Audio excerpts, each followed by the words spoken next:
মির্জা ফখরুল কইছে জনগণ গণভোট বুঝে না, সনদও বুঝে না।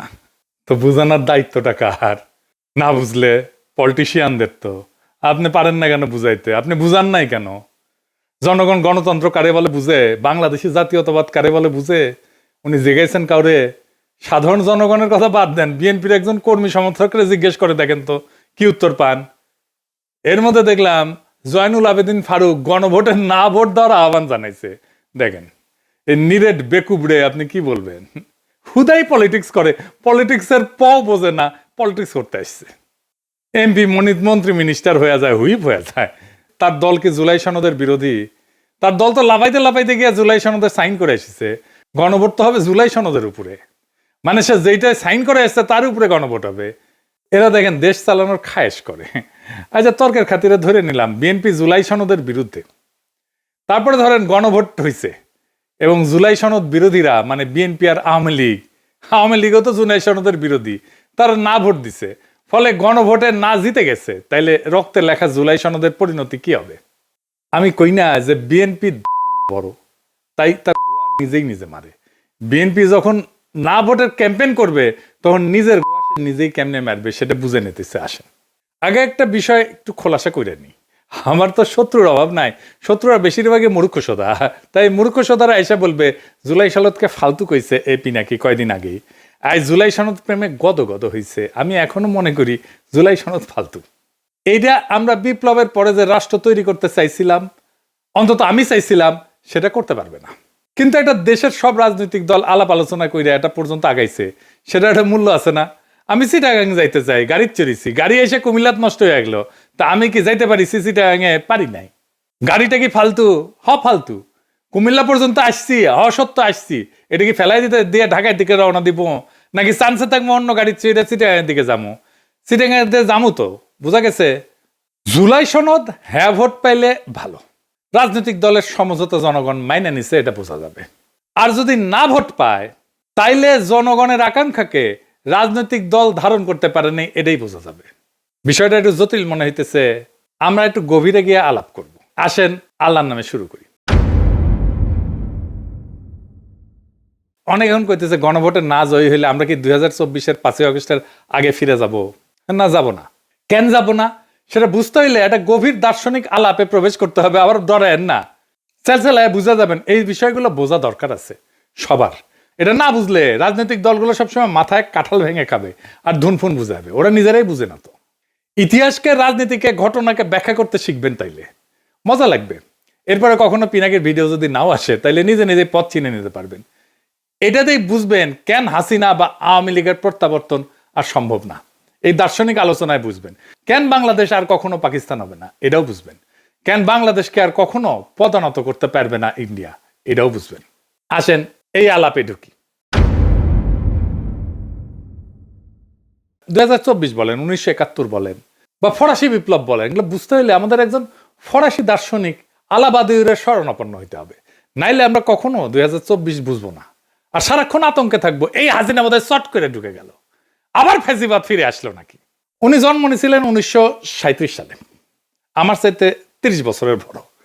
একজন ফরাসি দার্শনিক, সাহিত্যিক, নাট্যকার, রাজনৈতিক চিন্তাবিদ, একসাথে মেলা কিছু, একই অঙ্গে অনেক রূপ। এলাবাদিও জনগণের জীবনের সেই মুহূর্তগুলোকে বুঝতে চান, বোঝাইতে চান যেখানে পুরনো নিয়ম ভেঙে পড়ে এবং নতুন সত্য জন্ম নেয়। আমাদের জন্য খুবই প্রাসঙ্গিক। তিনি মনে করেন সত্য নির্দিষ্ট ঘটনার মাধ্যমে প্রকাশিত হয় এবং মানুষ সেই সত্যর মাধ্যমে নতুন পরিচয় তৈরি করে। তার মূল দার্শনিক অবদানগুলোর মধ্যে একটা হইতেছে ইভেন্ট থিওরি। এটাই ওনার সবচেয়ে বড় অবদান। তিনি বলেন যে সমাজ সাধারণত স্থিতিশীল অবস্থায় থাকে, এটাতে উনি বলছেন বিইং। হাসিনার আমলে যখন সবাই মনে করতেছিল আর কিছু হবে না, হাসিনা না মরা পর্যন্ত ক্ষমতায় থাকবে, সেইটা হইতেছে বিইং। কিন্তু হঠাৎ কিছু মুহূর্ত আসে যখন আগে সব নিয়ম ভেঙে যায়, এটাকে বলেন উনি ইভেন্ট, এবং নতুন সত্য তৈরি হয়। আর যারা সেই সত্যকে ধারণ করে তারা হয়ে ওঠে সাবজেক্ট। চারটা ধারণা: বিইং, ইভেন্ট, ট্রুথ, সাবজেক্ট। এটাই উনার দর্শনের কেন্দ্র। কঠিন লাগতেছে? লাগারই কথা, আমারও কঠিন লাগেছিল, বুঝতে মেলা সময় গেছে। আচ্ছা, আরো একটু বুঝাই বলতেছি। হ্যাঁ, বিইং বা অস্তিত্ব বা স্থিতাবস্থা, এটা বলতে বোঝায় যে যে অবস্থায় সবকিছু চলতে থাকে সেখানে নিয়ম অভ্যাস রীতি ক্ষমতা সব স্থির হয়ে থাকে, সেখানে সত্য প্রকাশ পায় না, সেখানে মানুষ নিজেদের গভীর সম্ভাবনাকে চেনে না। আমরা কি করতে পারি, আমাদের পক্ষে কি করা সম্ভব, মানুষ বুঝতে পারে না। যেমন হাসিনার শাসন যে টিকবে না, এটা অনেকে বুঝতে পারে নাই। এটি স্থিতাবস্থা। এটা যারা দেখতে পারে, যারা বলে হাসিনা টিকবে না, তারা তাদেরকে উপহাস করছে। এইটাকে স্বাভাবিক চলমান অবস্থা বলে, যেখানে পৃথিবী যেমন আছে তেমনই থাকবে। এই অবস্থায় মানুষ এবং সমাজ নিজেদের সীমাবদ্ধতা আর শক্তি নিয়ে সচেতন না, তার মধ্যে পরিবর্তনের কোনো আকাঙ্ক্ষা জাগে না, শুধু চলিচ্ছে চলিচ্ছে আর চলিচ্ছে। তার মানে বিইং হইতেছে স্থির অভ্যস্ত নিয়ম মাফিক অস্তিত্ব।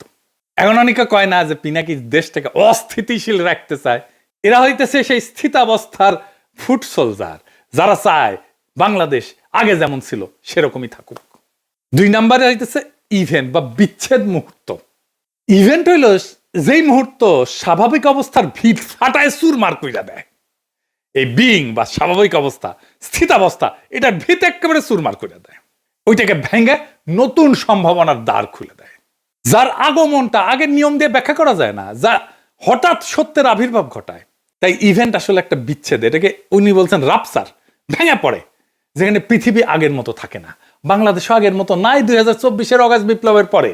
এই ইভেন্টে হঠাৎ সত্যের উদ্ভব ঘটায়, পুরানো নিয়ম থেকে বিচ্ছেদ ঘটায়। 2024 সেই ইভেন্ট, সেই রাপসার, সময়ের গর্ভ থেকে চিৎকার করে রক্তস্নাত হয়ে জন্ম নেওয়া নতুন সময়। এরপরে আসে ট্রুথ।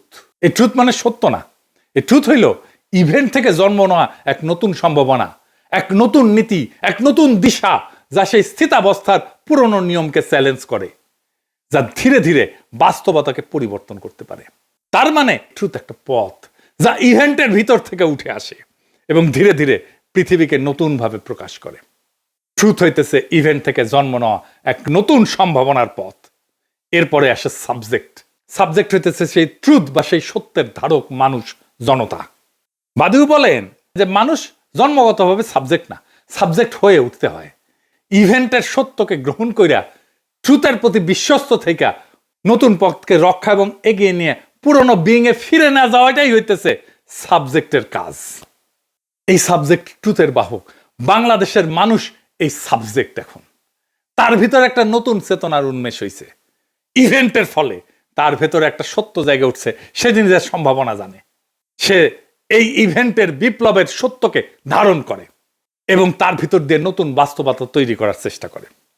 সাবজেক্ট সবসময় ইভেন্টের সত্যকে নিজের দায়িত্ব হিসেবে গ্রহণ করে।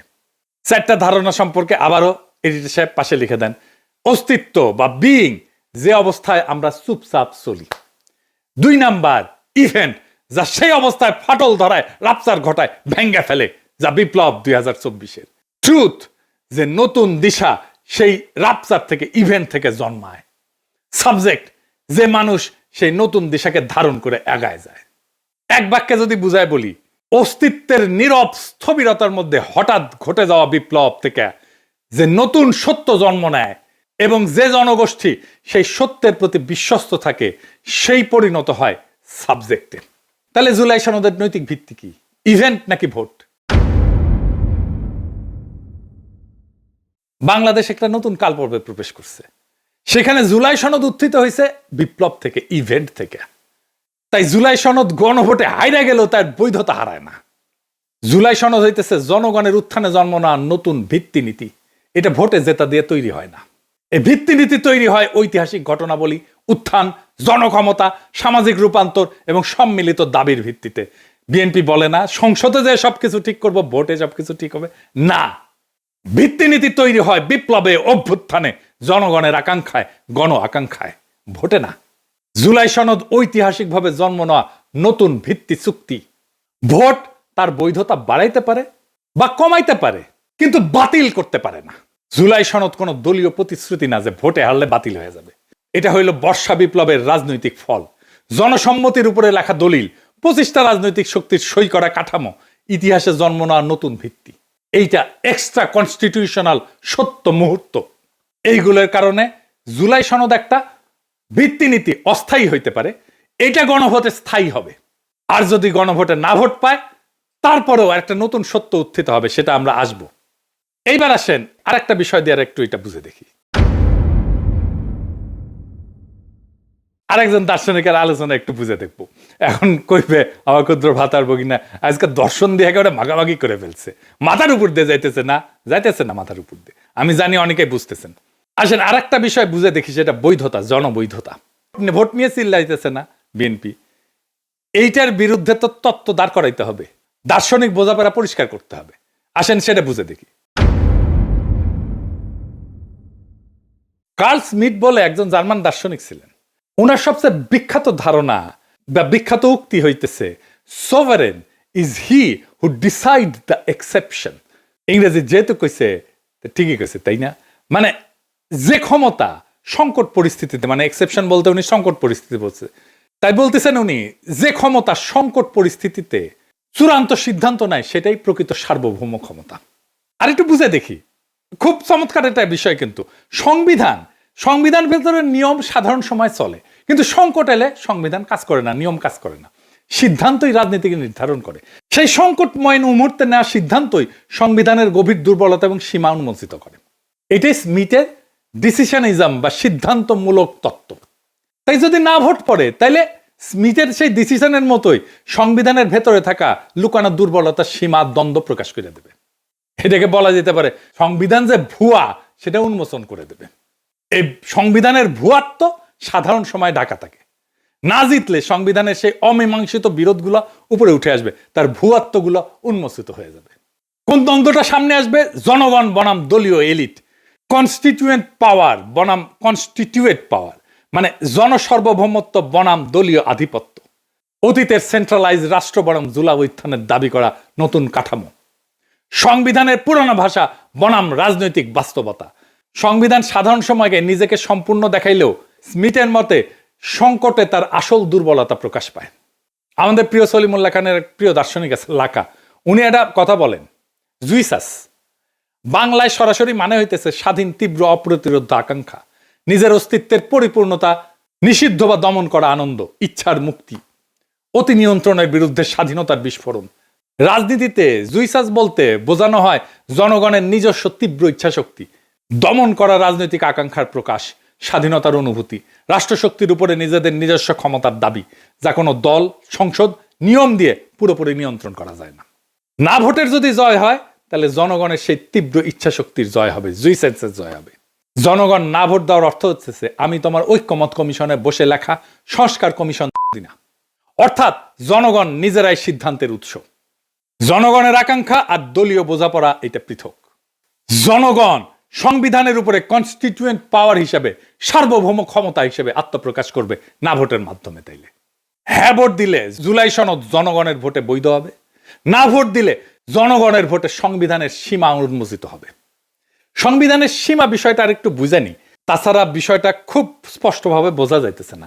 একই জিনিস বারবার আসতেছে বলে বিরক্ত হয় না, এই বিষয়টা খুব গভীরভাবে আমাদের বুঝে থাকা দরকার। খুব জটিল বিষয়, কিন্তু এটা না বুঝলে আমাদের মাথায় কিন্তু সবসময় কাঁঠাল ভেঙে খাবে। সংবিধানের গভীর দুর্বলতা বা সীমা বলতে আসলে কি বোঝানো হয়? সংবিধান সবসময় দুইটা স্তরে কাজ করে। কনস্টিটিউয়েন্ট পাওয়ার, পাশে লিখে দেন এডিটর সাহেব, লেখা, নিয়ম, ধারা, প্রতিষ্ঠান। আর কনস্টিটিউয়েন্ট পাওয়ার, জনগণের মূল সার্বভৌম ক্ষমতা। সংবিধানের দুর্বলতা তখনই প্রকাশ পায় যখন লেখা নিয়ম বা কনস্টিটিউয়েন্ট পাওয়ার, যেটা জনগণের আসল ইচ্ছা বা সার্বভৌম ক্ষমতাকে ধরে রাখতে পারে না। মানে হইতেছে আমরা জনগণ যেটা পাই সেটাই সার্বভৌম ক্ষমতা, কনস্টিটিউয়েন্ট পাওয়ার। আর কনস্টিটিউয়েন্ট পাওয়ার সেটা হইতেছে এই জনগণের ইচ্ছা থেকে যেই ক্ষমতা সংবিধানের মাধ্যমে লিখিত হয়। বোঝা গেছে? আমার ইচ্ছাটা হচ্ছে সার্বভৌম ক্ষমতা, লেখালেখিটা হচ্ছে কনস্টিটিউয়েন্ট পাওয়ার।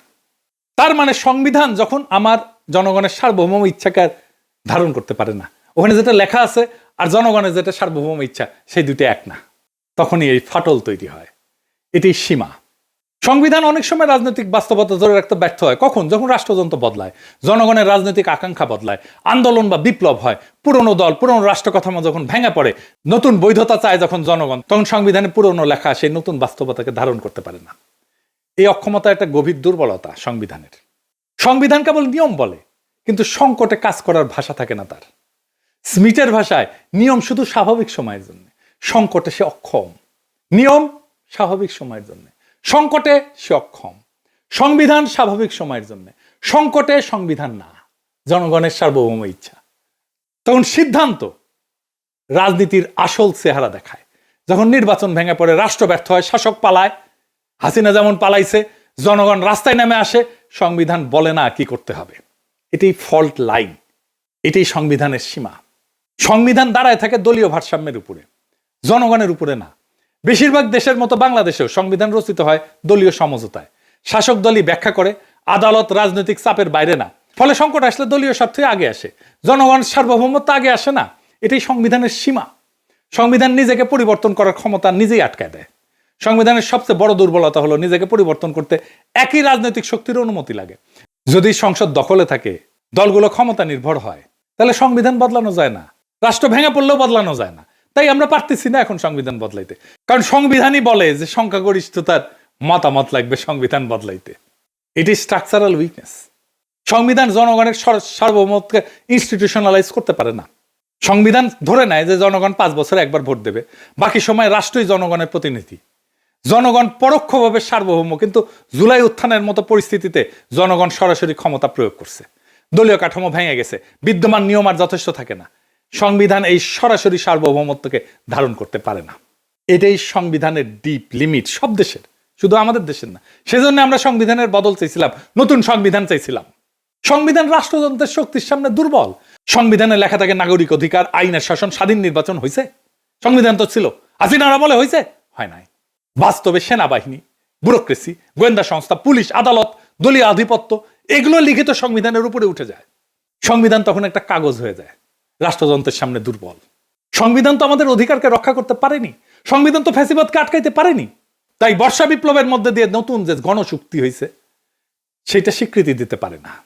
এই জন্যই জনগণকে নতুন চুক্তি লিখতে হয়, নতুন সংবিধান লিখতে হয়। এটাই কনস্টিটিউয়েন্ট পাওয়ার। তাই গণভোটে যদি হ্যাঁ পড়ে, মানে জনগণ সনদের প্রস্তাবগুলো সরাসরি অনুমোদন করছে, এটা সনদের পপুলার ম্যান্ডেট তৈরি করবে। সনদ তখন মুভমেন্ট ডকুমেন্ট থেকে জন অনুমোদিত একটা রোড ম্যাপে পরিণত হবে।